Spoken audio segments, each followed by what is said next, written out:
Good morning, everybody. It's Monday. I hope you had a really good weekend, did something that you enjoyed. The weather was beautiful, wasn't it? Well, let's get started on our new spelling list. This is going to be list 23. That's on page 58. So if you'll take a look at list 23, I will say the words and I would like for you to say them after me. Accurately, article, carrying, correlate, describe, endeavor, expense, hoping. And notice the difference on hoping and hopping. Hopping would have two P's. So hoping, you just drop that E and add the ing. Individual, likely, and unlikely, notice that you keep the E in that. You just spell like and put ly at the end of it. Maneuver, medicine, opponent, organization, possess, religion, ridicule, sophomore, sufficient, and useless. Those are the spelling words that you'll be copying twice as today's lesson. Also, let's look at the vocabulary words. Abyss, alternative, commence, concerted, conjecture, decoy, permissible, relentless, tantalize, and vigil. Those will be the words that we're working with this week. Also, I have put on GroupMe, there's a copy of this test. This is an open book test that I want you to complete. You can either, you can use the link and print it off, or go into Google Docs and type your answers and then you can print it off. But put that wherever you're keeping your completed work. If you're putting it in a folder, great. I know that some of you are putting it in large envelopes with the class, but wherever you're keeping all your papers together, I'd like for you to do this test. It is open book and it's on the chapters that we've already read. So I think it will be really, really easy, good grade for you, but it will help you to go back and make sure we're understanding the important parts of this book. So that link is already on GroupMe that I've put on there for your parents to know about, and then you all can, you all are much more computer literate than we are, so you can all figure out how to get that.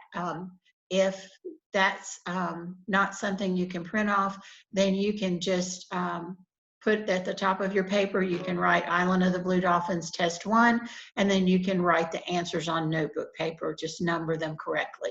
So that'll work. Let's take a look at the poem in Of Places. We looked at this on Friday, but today I want you to do the Think It Through. So it's on page 331, the one about the Clippers ship and the captains. We read that with our other poem on Monday. Let's take a look at it again. There was a time before our time, it will not come again, when the best ships still were wooden ships, but the men were iron men. From Stonington to Kennebunk, the Yankee hammers plied to build the clippers of the wave that were New England's pride. The flying cloud and northern light, the sovereign of the seas, there was salt music in the blood that thought of names like these: Sea Witch, Red Jacket, Golden Age, and Chariot of Fame. The whole world gaped to look at them before the steamship came. Their cargoes were of tea and gold, their bows a cutting blade. And on the poop the skippers walked, lords of the China trade. The skippers with their little beards and the New England drawl, who knew Hong Kong and Marblehead and the Pole Star over all. Stately as churches, swift as gulls, they trod the oceans then. No man had seen such ships before, and none will see again. So if you look down at the bottom of the page at Think It Through, I would like for you to make sure that you have that finished. And I think we pretty much went over that on Friday. So this should be a really easy Monday for you. Also, I would like for you to take out now your grammar book. And turn to page 228. On Friday, we went over the limerick, so I hope that you wrote your limerick. I hope you had fun with that. And that you made sure that you did it correctly with the right amount of syllables, and that you used the chart on page 227. That would finish up your limerick. But today we're going to talk about the didactic cinquain. So that's the next kind of poem, and this one is really easy.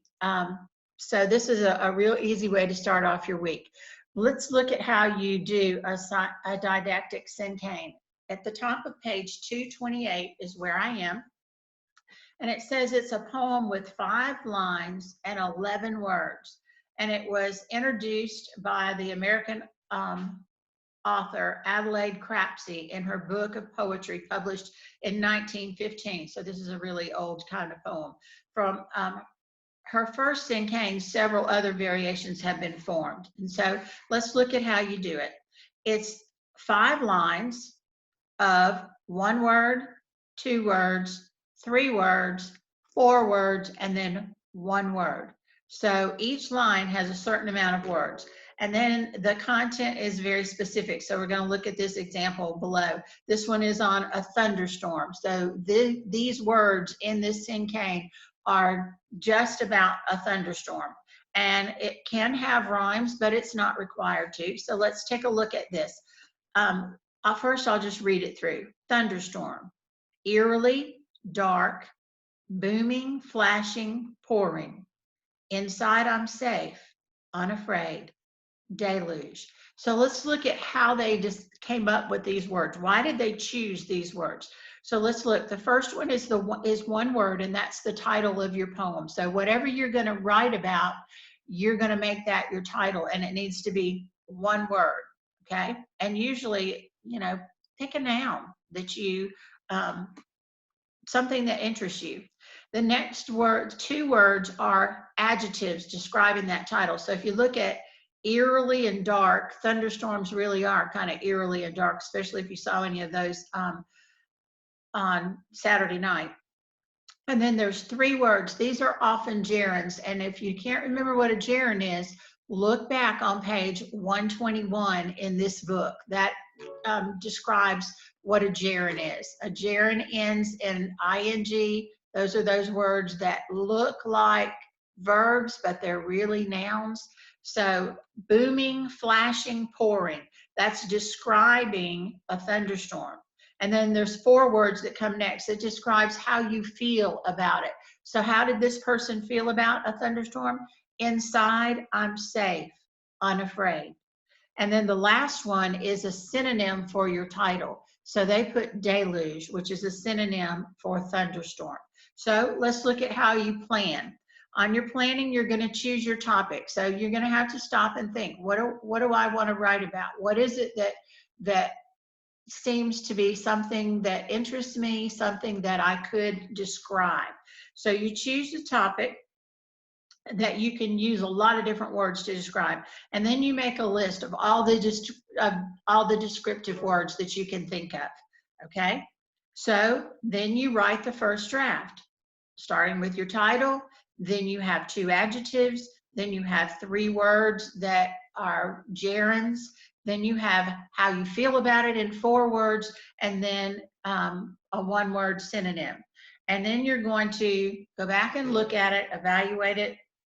Does every word that you put describe the subject?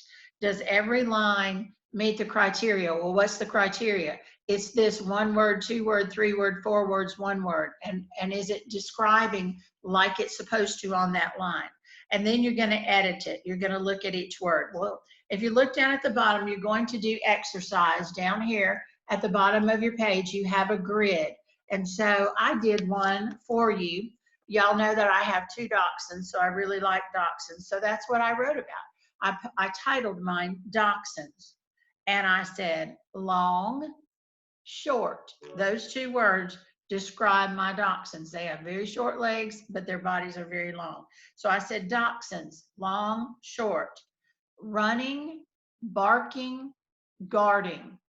My dachshunds do those things. They run, they bark, and they guard. So running, barking, guarding. Then on the last one, how do I feel about them? My favorite dog breed. And then the last one, pets. So my didactic cinquain is dachshunds, long, short, running, barking, guarding. My favorite dog breed, pets. And that would be my cinquain. So remember that you need to follow the directions, and I want you to fill it out on page 228. I'd also like you to write it on a sheet of paper. I'd like on a sheet of notebook paper. If you want to do it on the back of where you wrote your limerick, that's fine. Just put at the top, didactic cinquain, and then write your cinquain on that page, and then put it in your folder where you're putting all of your other work. And the school will let us know when we're going to do some exchanging so that we can get those papers and we can get you new assignments. But I haven't heard of that, when that will be yet. So as soon as we know, or you'll probably know before I do, because you keep your phones a lot closer than I do sometimes. Okay, so that's your English assignment for today. I want you to copy your spelling words twice. I want you to do the think it through on the clipper ships and the captains of places, page 331. And I want you to write the didactic cinquain. Also, I want you to do this Island of the Blue Dolphins test. This is open book, easy, really good grade for you today. I hope that you have a good day. I will be reading the next few chapters of The Island of the Blue Dolphin on the next video. If you like to read with me, just go ahead and click on the next video after it's uploaded. And if not, keep reading. I hope you're enjoying the book. It's an award-winning book, but it's kind of has a little bit of the isolation part. We're kind of getting a really good idea of what that's like, but at least we're not isolated with no one around. So you can't imagine what this girl must have gone through as she was trying to figure out how she was going to fill her days. Some of us are having to change the way we fill our days and not being able to see our friends. You can kind of relate a little bit to this book, I think. But I hope you have a great day, and I'll meet with you again tomorrow.